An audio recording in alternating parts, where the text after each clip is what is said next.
We've got these fancy new derivative rules, the product rule and the quotient rule, but we want to remember that at the end of the day, when we use these new derivative rules, we are still just doing that. We are finding the derivative of a function, and the derivative still tells us the same information that it told us in the last chapter.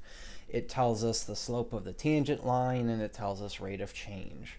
So we're going to use some of these new derivative rules to answer some old questions. So for example 4 here, I want to find f prime of x and the equation of the tangent line at x equals 0 for our function here. We saw plenty of these types of problems in the last chapter, and we'll continue to see it over and over and over again. Here in this case, though, when I want to find the derivative, I look at this and I see x squared minus 4x plus 2 times e to the x. When I find f prime of x, in this case, I'm going to have to use the product rule.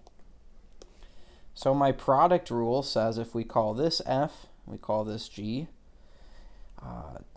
y prime, or I guess f prime, we'll call it y prime. How about that? Y prime is f prime times g plus f times g prime.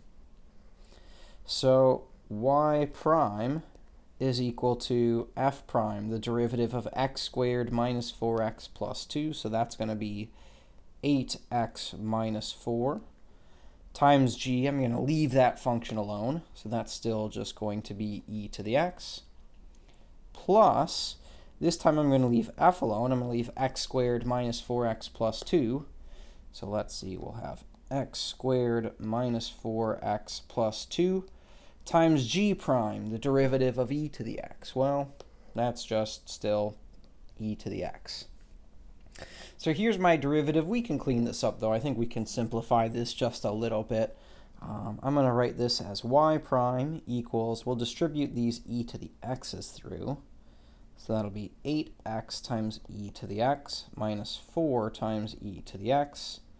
Plus here, if we distribute this through, let's see, we'll have x squared times e to the x minus 4x times e to the x plus 2 times e to the x.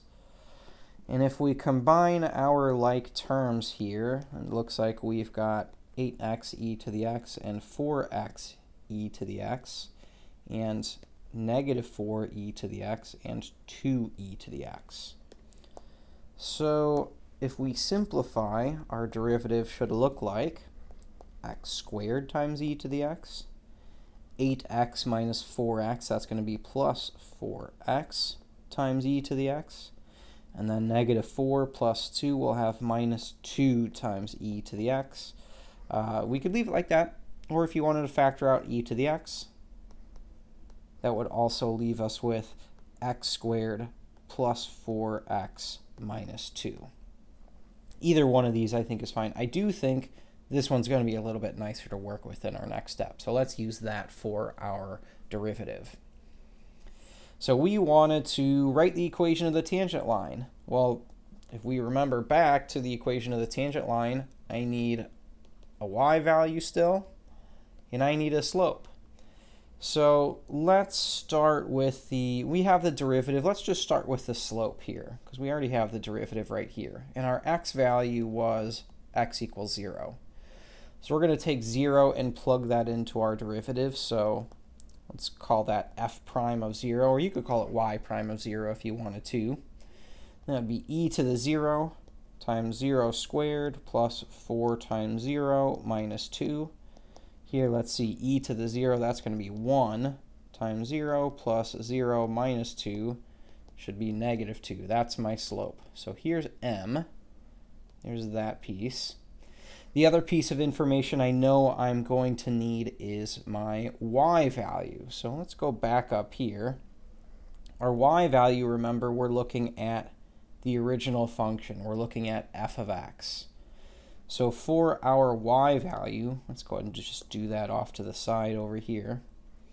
We're going to take 0 and plug that into our original function, and that'll be 0 squared minus 4 times 0 plus 2 times e to the 0.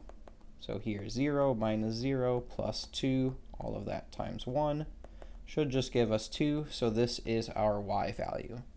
So this passes through the point 0, 2, and our slope is -2. So we'll write the ordered pair down here as well, 0, 2.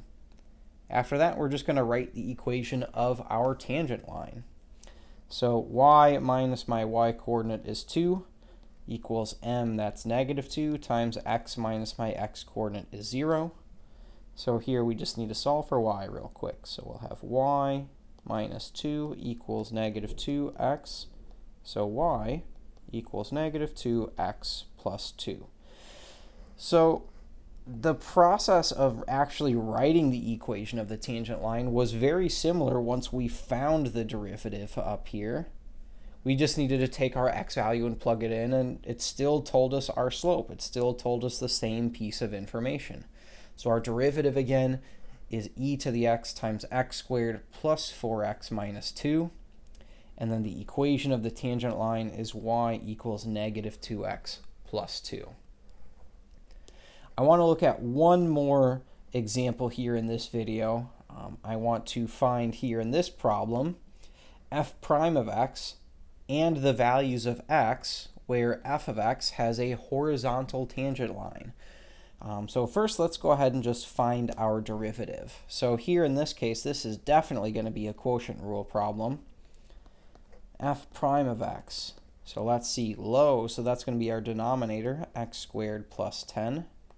D high, derivative of 5x is 5. Minus high, so that's going to be 5x. D low, derivative of my denominator, that is going to be 2x.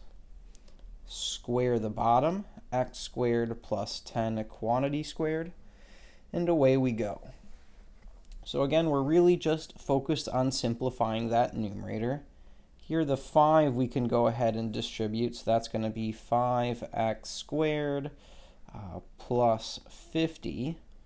And then if we take negative 5x times 2x, that'll be minus 10x squared.